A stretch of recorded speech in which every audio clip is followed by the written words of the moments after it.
Chhattisgarh high court के according जो बेटियां हैं उनका समान अधिकार नहीं है अपने पिता की प्रॉपर्टी पे। और ये जो रूलिंग है वो थोड़ी सी अगेंस्ट जाती है हमारा हिंदू सक्सेशन लॉ जो है उसके अकॉर्डिंग्स में। तो आखिरकार छत्तीसगढ़ हाईकोर्ट ने ऐसा फैसला क्यों दिया, उसको आज हम लेट्स क्रैक यूपीएससी सीएससी पे कॉम्प्रिहेंसिवली डिस्कस करेंगे। तो नमस्कार दोस्तों, मेरा नाम है नंदिनी और लेट्स क्रैक यूपीएससी सीएससी पे आप सभी का बहुत बहुत स्वागत है। चलिए अब बिना किसी देरी के ये जो पूरा डिस्कशन है वो शुरू करते हैं और समझने की कोशिश करते हैं कि ये जो रेट्रोस्पेक्टिविटी आई हमारे लॉ में वो आई तो आखिर आई क्यों।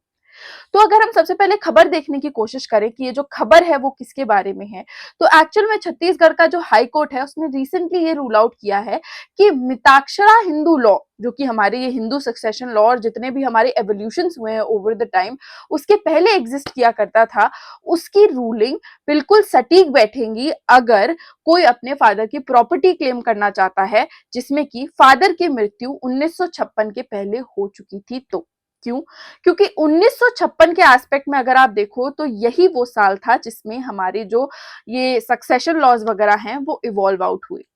कोर्ट ने ये क्लेम किया कि एक बेटी जो है वो सिर्फ तब अपने पिता की प्रॉपर्टी को क्लेम कर सकती है जब उनका कोई पुत्र नहीं है, यानी कि कोई मेल चाइल्ड नहीं है। तो उस रिस्पेक्ट में ये जो डिसीजन है वो बेसिकली प्री 1956 के जो लॉज थे उसको ध्यान में रखते हुए लिया गया, जो इनहेरिटेंस सिस्टम तब प्रैक्टिस किया जाता था और उसी के रिस्पेक्ट में काफी ज्यादा हाईलाइट हो रहा है ये केस। इसीलिए मैं यहाँ पे इसको एज अ डिस्कशन राउंड लेकर के आई हूँ। अगर हम डिस्कस करें कि बैकग्राउंड क्या है इस केस का, तो बेसिकली जो बिटिया रानी थी इन सज्जन की, वो जाती हैं और कहती हैं कि मेरे पिताजी जो हैं वो 1956 में उनकी मृत्यु हो गई थी उससे पहले, और जो मेरा भाई है उसके पास सारी प्रॉपर्टी मेरे फादर साहब की इनहेरिटली चली गई है। लोअर कोर्ट से रिजेक्शन पाने के बाद way basically Chhattisgarh high court के पास गई थी, जिस अपील के चलते अगर आप देखो उन्होंने सेक्शन 100 ऑफ सीपीसी यूज किया था, जहां पे उन्होंने ये सेकंड अपील दायर की थी।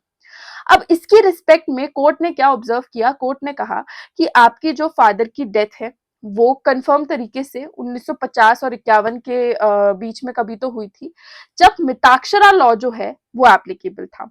और मिताक्षरा लॉ के अंतर्गत अगर आप देखो तो प्रॉपर्टी जो है वो सन को, यानी कि बेटे को ही जाती है। बेटियां या पत्नियां सिर्फ तभी इनहेरिट कर सकती है प्रॉपर्टी को जब एब्सेंस है इस पुत्र की, यानी कि जब बेटा नहीं है, यानी कि मेल चाइल्ड नहीं है, सिर्फ तभी आप इनहेरिट कर सकते हो उनकी property. Otherwise according to Mitakshara law आप नहीं कर सकते।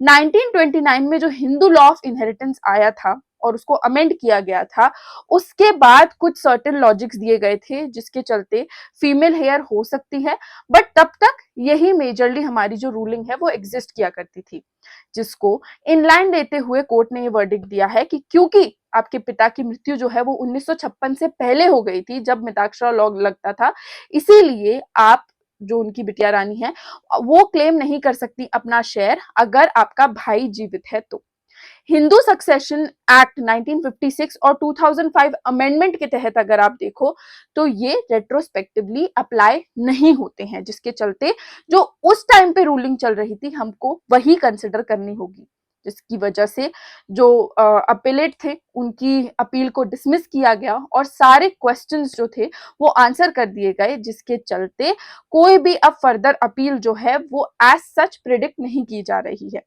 अगर हम इससे रिलेटेड लीगल प्रिंसिपल के बैकग्राउंड को देखें तो हमको पता चलता है कि 1956 से पहले मिताक्षरा लॉ लगता था, जिसमें अगर पुत्र जिंदा है तो बेटी का कोई अधिकार नहीं है प्रॉपर्टी पे। 1956 से 2005 के बीच का अगर हम परिस्थिति देखें तो उस टाइम पे हिंदू सक्सेशन एक्ट आया था 1956 का, जहां पे डॉटर जो है वो को पार्टनर हो सकती है, और 2005 के बाद इक्वल राइट्स दे दिए गए थे। हिंदू सक्सेशन अमेंडमेंट एक्ट 2005 के बाद ये राइट्स आए हैं। देयरफॉर हम 1956 के पहले जो भी हुआ उस पे कोई एक तरीके से हम परव्यू नहीं ले सकते, कोई हम ऐसा डिसीजन नहीं ले सकते, जो तब का लॉ था वही माना जाएगा। उसी के रिस्पेक्ट में अगर यहाँ पे हम थोड़ा सा कॉन्स्टिट्यूशनल और सोशल पर्सपेक्टिव देखने की कोशिश करें तो हमको पता चलता है कि उन सारे लॉ से जो हमारा एवोल्यूशन है जेंडर इक्वालिटी की तरफ, वो हम डिमार्केट कर सकते हैं कि कितने अच्छे तरीके से कितना प्रोग्रेसिवली हुआ है।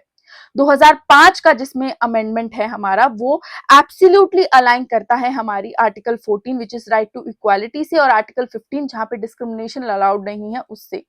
लेकिन इस जजमेंट से हम देख सकते हैं कि हाँ, जेंडर जस्टिस रिफॉर्म्स जो हैं वो रेट्रोस्पेक्टिवली तो अलाउ नहीं किए जा सकते, जो कि अगेन थोड़ी सी तो प्रॉब्लम है। ठीक है।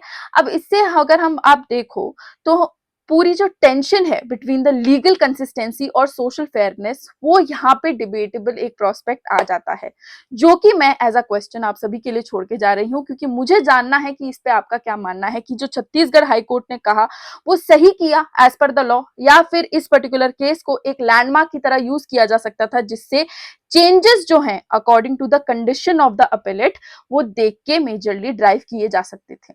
तो बताइएगा जरूर। और अगर आप अपनी यूपीएससी सीएससी की तैयारी कर रहे हो तो 19 अक्टूबर को ये जो आपका हमारा ये ऑफर है, जिसमें आपको 17,999 की प्राइसिंग पे निश्चय बैच का एक्सेस और हमारा प्लस सब्सक्रिप्शन मिल रहा है, वो खत्म हो जाएगा। तो जल्दी से जल्दी अपनी तैयारी शुरू करो, क्योंकि बैचेस लाइव हो चुके हैं और आपको ये जो हमारे वेरियस एडवांटेजेस हैं वो फिर नहीं मिल पाएंगे। तो मिलेंगे भी तो आपको शायद महंगे मिले थोड़े। तो फटाफट से जुड़ जाओ हमारे साथ, और जुड़ने के लिए एनएसटी लाइव कोड का जरूर से इस्तेमाल करो, क्योंकि उससे आपको मैक्सिमम डिस्काउंट जो है वो अवेल हो पाएंगे। सो यस, आज के लिए बस इतना ही। जरूर से बताना कि आपका क्या मानना है इस रूलिंग पे। क्या अपीलेट को एक बार सुप्रीम कोर्ट में भी एक लैंडमार्क केस बनाने के लिए अपील करनी चाहिए, या फिर जो भी हुआ वो ठीक हुआ? कमेंट सेक्शन का इस्तेमाल करके जरूर से फीडबैक दीजिएगा, क्योंकि आपका ओपिनियन इस मुद्दे पे बहुत मैटर करता है। तब तक के लिए please take care, good bye, और ध्यान रखिए अपना। हम मिलते रहेंगे इस चैनल पे, एंड थैंक्स फॉर वॉचिंग।